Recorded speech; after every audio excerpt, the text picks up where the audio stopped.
voorheen 'n grensoorlog. The war was being Namibiaized, Namibiaized, if I can say that, so that it's a Namibian fighting another Namibian.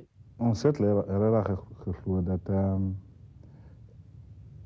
daar was 'n aanslag op die gedeelte van die wêreld, Suid-Afrika ingesluit, Namibië ingesluit. Wat hulle genoem 'n totale aanslag.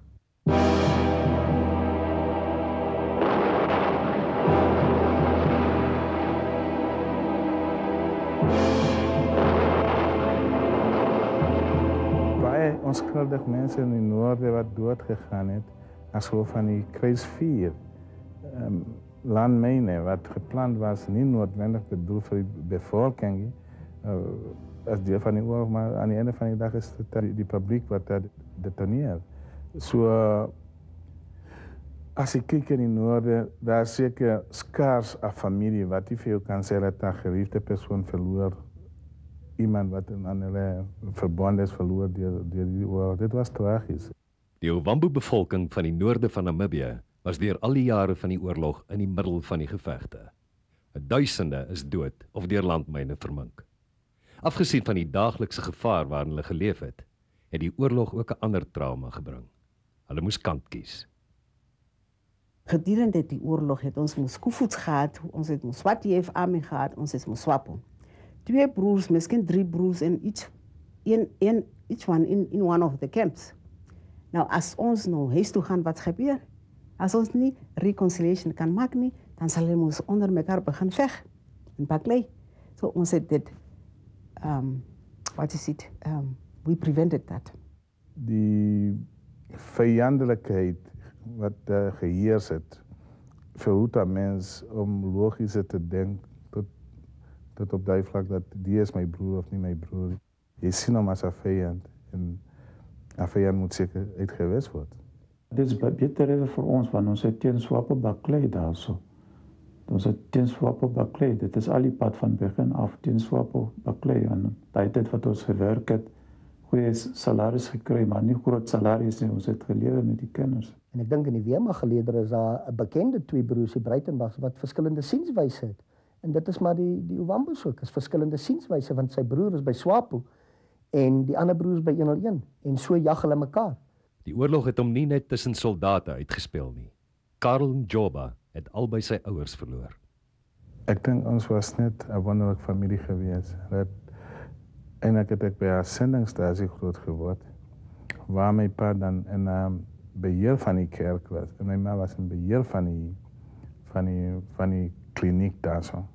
En daai 2 mense het hard gewerk, nie net wat van hulle verwag word, maar bo wat van hulle verwag word. My ma was omtrent 24 uur, 7 dae na week op diens, so siek mense aankom, so gaan sy. En sy doen alles met 'n glimlag op haar gezicht. Karel se pa was hoofman Cornelius Njoba, deel van die Ovambo-regering in die tuislandstelsel wat Suid-Afrika in die destydse Suidwes ingestel het. En in 1975 was hy dan as 'n hoofminister van Ovambo verkies. Dit was na die dood van hoofminister Philemon Elifas, wat ook op onverklaarbare wyse vermoor was. Die tuislandstelsel is in 1968 in Suidwes Namibië ingestel. Dit het van die begin af skerp verdeeldheid veroorsaak.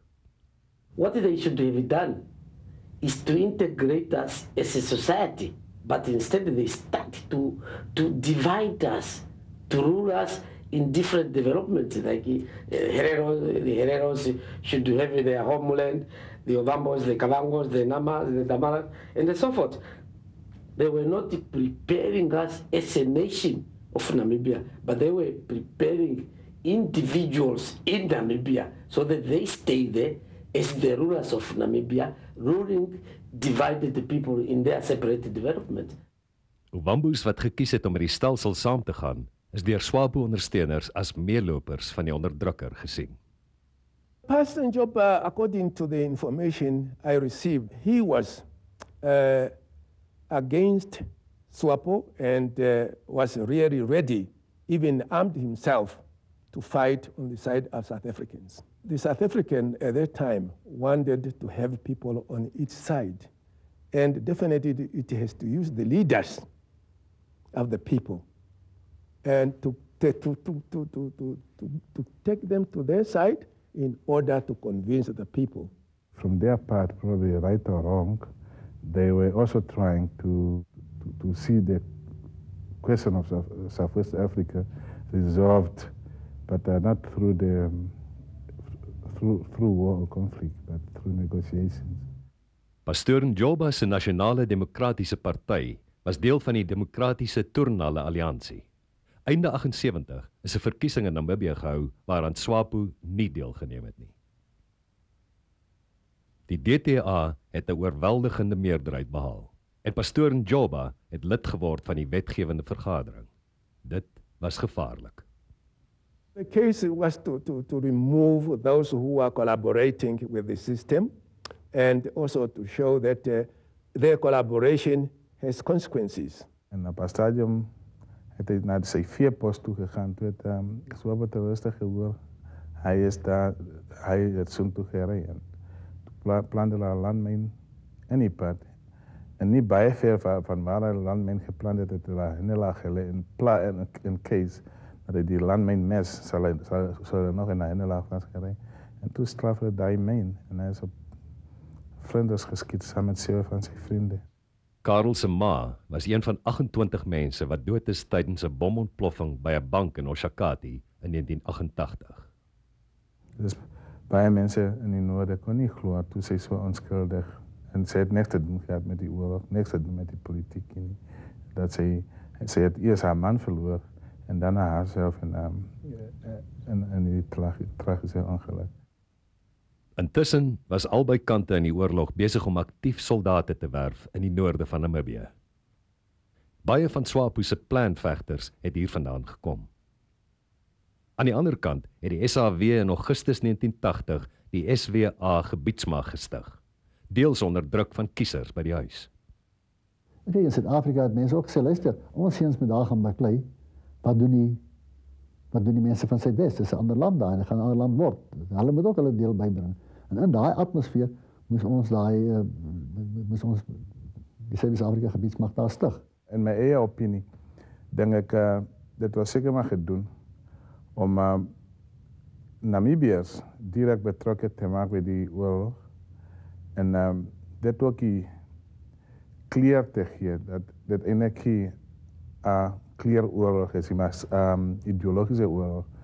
Tweedens, van een tactische oogpunt is het ook maar zo, hoe beter die soldaat die gebied kent, hoe beter opereert hij en hoe meer succes haalt hij. Hoe beter die soldaat die vijand kent, of potentieel vijand kent, hoe beter kan hij treden met wat hij doet. Uit die aard van die zaak, die mensen wat die beste oorlog kon voeren, was die plaaslike mense. En ek dink Suid-Afrika sou dom gewees het, die weermag as hulle nie gebruik het nie. Meeste van planlede is van 'n wamland. Traditie is dieselfde, cultuur is dieselfde en alles is dieselfde. So is baie maklik vir dan so 'n soldaat wat van 'n wambel agtergrond is om slag te raak met SWAPO. Hy weet hoe hulle dink. We were mingling with our own parents, our own brothers, the blood, the kin and kith. This was the kin and kith where we grew up. And we knew the area. We were also known there. They knew us personally. So you cannot tell them that we should not support us because they knew us.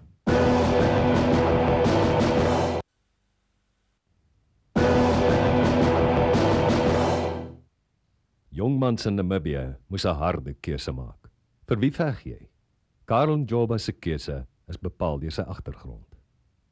Gegee my pa se politieke agtergrond, dat hy was 'n president van die DTA op 'n stadium en hy was hoofminister van 'n wamland met die Duitsland-bedeling wat hy was.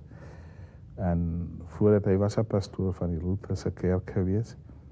En miskien is deel omdat ek ook my invloed gekry het om het anti-SWAPO invloed gekry het. Hy het dus by die SWA gebiedsmag aangesluit. Van die ander kant af is hierdie rekrute kras geoordeel. Of course, there would be some people within the society who would be crossing over to the side of the enemy. And this has happened anywhere elsewhere also, that they could not understand why we were fighting. And also, apart from that, they wanted, because they were offered money, they wanted also to fight for money. Terwyl die oorlog voortwoed, het onderhandelinge op verskillende vlakke ook voortgegaan. SWAPO vergader in 1982 by die kontakgroep van westerse magte in die sogenaamde frontliniestate uit Afrika, maar weier kontak met die DTA. SWAPO wou nooit met die binnelandse partye praat nie. Daar was verskillende pogings aangewend om ontmoetings tussen my en SWAPO leiers te reël. Van Cyril Slabbert nommer 1 het probeer. Hulle het geweier, sê wie's Dirk Mudge? Ek praat nie met hom nie, hy het nie 'n weermag nie. Mudge was een van die leiersfigure in die nasionale vergadering, wat na die 78 verkiesing tot stand gekom het. What South Africa did between 1975-76 really, until 1988, was to try to build an alternative structure, a democratic Turnale alliance, the provisional government of transition. Maar Pretoria het steeds die leiersels stewig vasgehou. Die nasionale vergadering in Windhoek het plaaslike bestuur hanteer, terwyl Suid-Afrika via die administrateur-generaal buitelandse sake, verdediging en wat bekend was as Bantu-administrasie beheer het. So ons het die land administreer, gesorg dat daar paaie is, dat daar skole is, dat daar water is. Maar die goed wat werklik saak gemaak het, daaroor het ons geen beheer gehad nie. Die verhouding tussen Pretoria en Windhoek was dikwels stormagtig. Daar was 'n geleentheid in die administrateur-generaal se huis met Dirk Mudge in die teenwoordigheid van PW-bote uitgestorm het. En die deur toe geklap het en geloop het. En dan hardloop ek agterna, gekeer vir Dirk en sê asseblief man, kom terug. En so en hy sê ja, kom terug, maar gaan nie verskoning vra nie. Sê ek teen hom, maar sê daarom net iets wat lyk soos 'n verskoning of so iets anders, stort alle samesprekings in duie as julle nie saamspeel nie. Resolusie 435 word nie uitgevoer.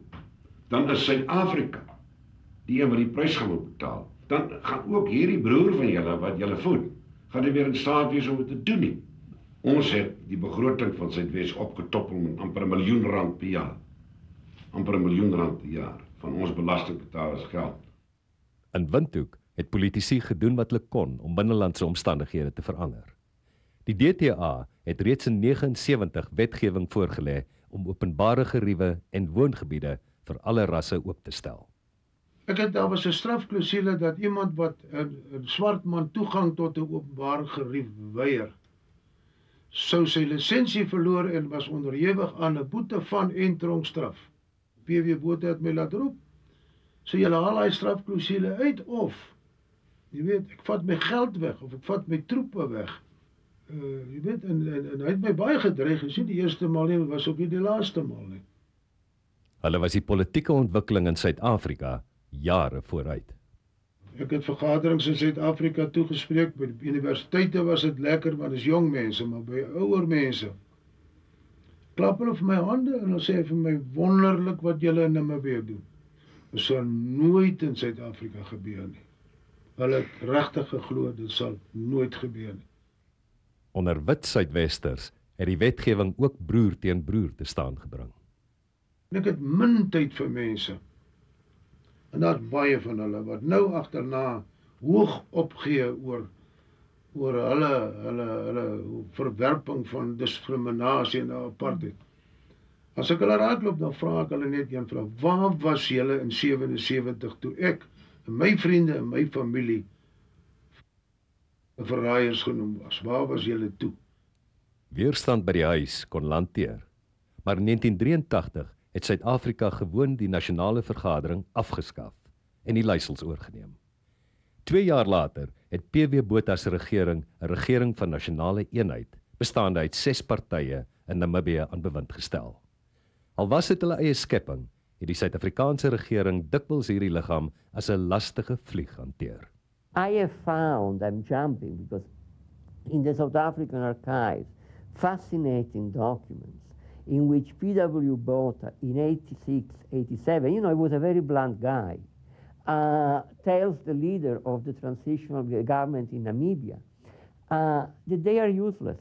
that they enjoy no legitimacy, that they enjoy no credibility, that they're a total failure. And the Administrator General, Plenár, was telling them exactly the same. Aan die een kant woed politieke storms, aan die ander kant gaan die werklike oorlog voort. Einde 89 was die SWA gebiedsmag 30.000 man sterk. In die laaste jare van die oorlog het hulle tussen 60 en 70% van al die soldate gelewer wat in die operasionele gebied diens gedoen het. Soos die res van die samelewing is hulle ook volgens bevolkingsgroepe ingedeel. Die hoofdkwartier was in Windhoek. Dan in Wambeland het jy een bataljon gehad wat nie net exclusief vir die Wambos, maar die meerderheid is Wambos.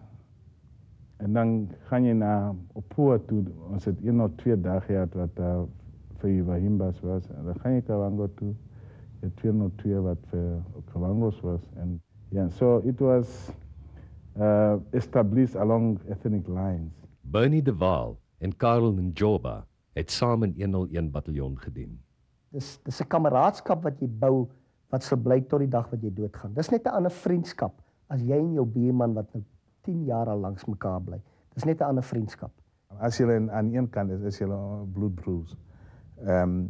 Sy oorlewing hang van my af, my oorlewing hang van my af. So die bond wat aan ons mekaar gehou het, is baie groter as die laafvlak bond wat wie kom van waar af, wat sy kleer is die persoon en so aan. Die wit leierselemente moes hulle eers aan die ouer en meer ervare Ovambo-soldate bewys.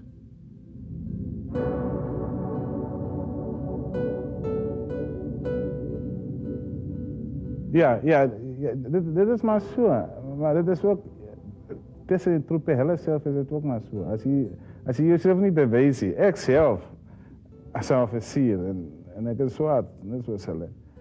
Of toe ek al op raad was, as ek myself nie bewys nie, dan vat hulle my nie kop toe nie. En wat van ons not nie is, en in meeste gevalle hierdie DP's, hulle is jonger as van die troepe. Nou, is not nie eens kom daar so, en regtig is mama se seentjie. Wat se respect gaan jy van my?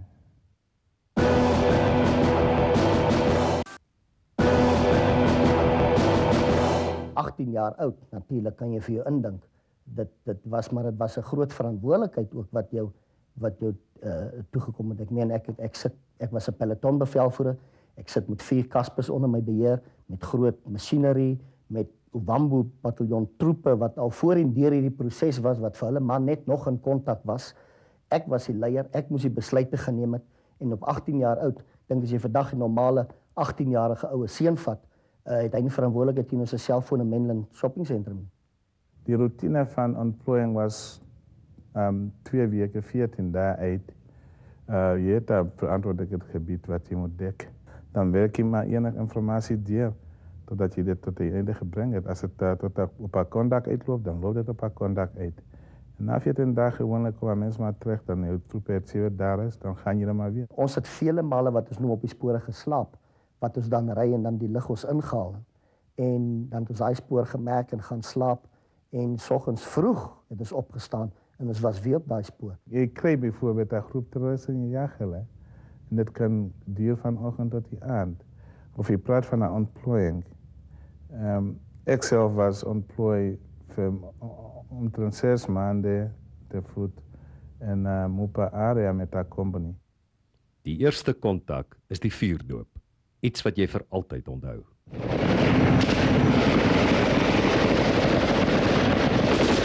Ek praat van sekere minuut of iets wat skote geklap het, maar vir my gevoel soos die ewigheid daai tyd.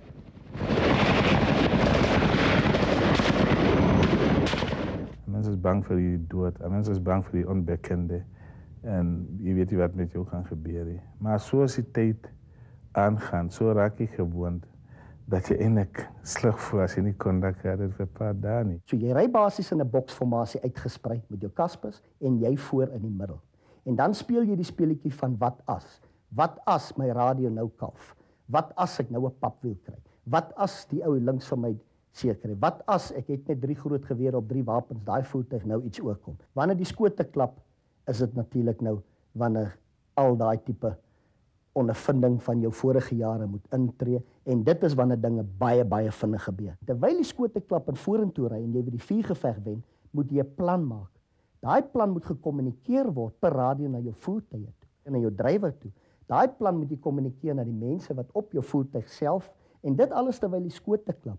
So daar's nie tyd vir terugtrek en dis die verskil tussen ons tipe oorlog en die MEG-oorlog. Daar's nie tyd vir terugtrek onder 'n boom in die koelte gaan sit, al jou adviseurs kry 'n kaart uithaal en deur jou proses te gaan van mees moontlike roete, watse wapens het hulle, wat het ons, bewapeningsafstand en dan 'n waardering te maak en aan te val. Daar's nie tyd vir dit. Op 18, sê Bernie, dink mens ook nie aan die dood nie. Wanneer jy wel daaraan dink, seker is wanneer jy eendag begin kinders kry en jy begin terugdink en jy dink, jy daai tyd het jy gedink is braaf, maar daai spesifieke insident dink jy vandag jy was stupid. Karel dien nou met groot sukses in die Namibiese weermag, maar hy top tot vandag toe oor een ding. Ek het nie baie te doen gehad met apartheid. I was never subjected to it directly. I didn't feel that pinch. But then I was in Pretoria, the only black guy there in the course. My friends whom we are come from the operational area, we are like brothers, there's no problem. But the Mughus who are sitting in offices in Pretoria, they see this black man. And to make matters worse, then we got homework to do. Hulle moes in 'n biblioteek gaan navorsing doen. My vriend Mannekes Fourie gaan en toe ek by die deur kom sê nee, sy's vir swart is hy. Yes, now Mannekes het nou moet nou 'n plan maak hierso. En daar's 'n biblioteek wat vir swart is bedoel is. Hy vat my dan so toe ek moet dag gaan kyk, maar die boeke wat ek soek, is nie daar nie. Maar die ironie het net vir my omgedop. Wat ek doen, ek studeer oorlog om hierdie mense beter te verdedig. Maar ek word nie die kapasiteit aangebied om my studie behoorlik te doen nie, net omdat ek swak is. Dit was vir my te hard. Nee, ek het nooit daarmee vrede gemaakt. Dit pla my nog. Volgende week in Grensoorlog. Koevoetlede praat reguit oor hulle omstrede aandeel in die oorlog. As jy genoegsame terroriste gekry het, dan word daar kopgeld betaal. Contact.